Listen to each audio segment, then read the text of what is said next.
Welcome to this edition of Sideways, which I've entitled, Why Do Squirrels Forget Where They've Buried Their Nuts? And it's about letting go of certainty.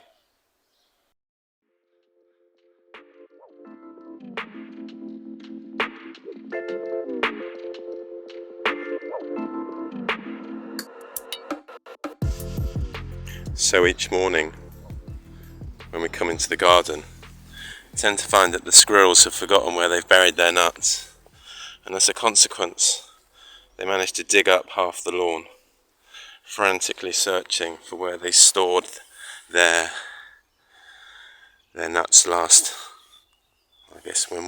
autumn time, before they went away for the winter. And we really wish they would remember where they'd buried their nuts, and then they wouldn't have to dig up the entire lawn each night.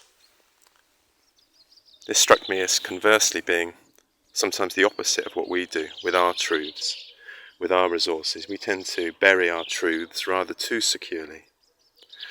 In fact, sometimes we're encouraged to buy the field with our treasure in it, set up camp, and never leave. So I wondered whether we could have a think about letting go of our security and letting go of our certainty about where our truth lies. I'm going to pause the video, move up to the garden shed and read a poem on this theme. So the poem is from a wonderfully eclectic collection by Parish, Irish poet, activist, and it's from this book, which I should plug at this point, Poetry Unbound, 50 Poems to Open Your World.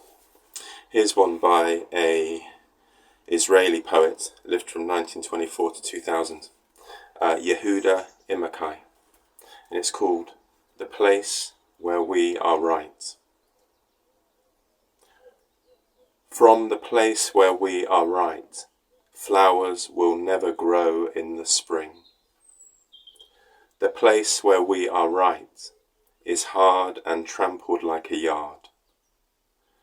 But doubts and loves dig up the world like a mole, a plough, and a whisper will be heard in the place where the ruined house once stood.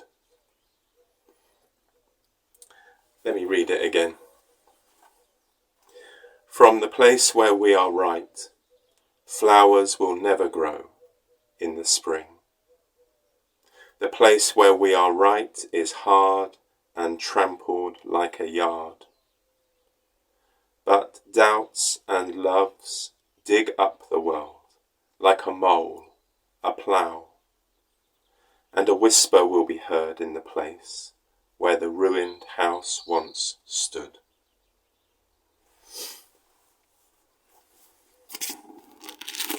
The place where we are right, that's a place, a location where we might feel safe, secure, where we feel the truth lies. There's a we, a group, a belonging, a congregation perhaps, which we feel has the answers and where we feel that sense of security. And there's also the place where we are right, our ideas, our ideology, our theology, which we believe holds the truth. And to know a truth and to affirm a truth can create a great sense of security, belonging, and promises can flourish, and fruitfulness. But conversely, if we stand in that space for too long, the ground can harden underneath our feet.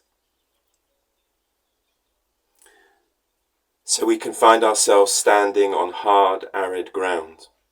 And to move to a more fruitful place, the Yehuda, the poet, identifies doubts and loves. So doubt the story that you've inherited. Love someone from the other side.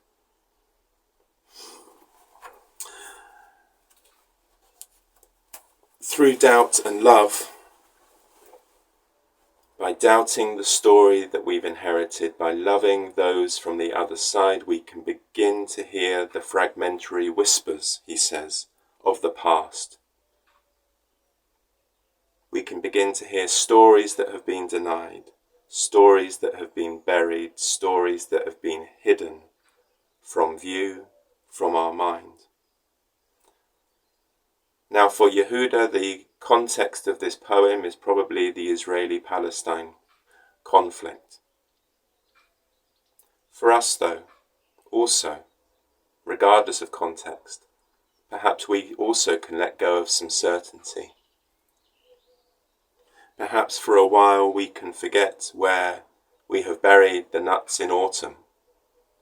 And in the springtime perhaps we can go digging around in new soil, finding fresh ground, seeing what is growing elsewhere, and in such a way bring a freedom, perhaps bring a lightness, and certainly bring a flowering to our lives, our spiritual lives in particular. So the encouragement in this video is to consider where your truth is buried and whether you can let go of some of that certainty and begin to explore some fresh ground. Thank you for watching.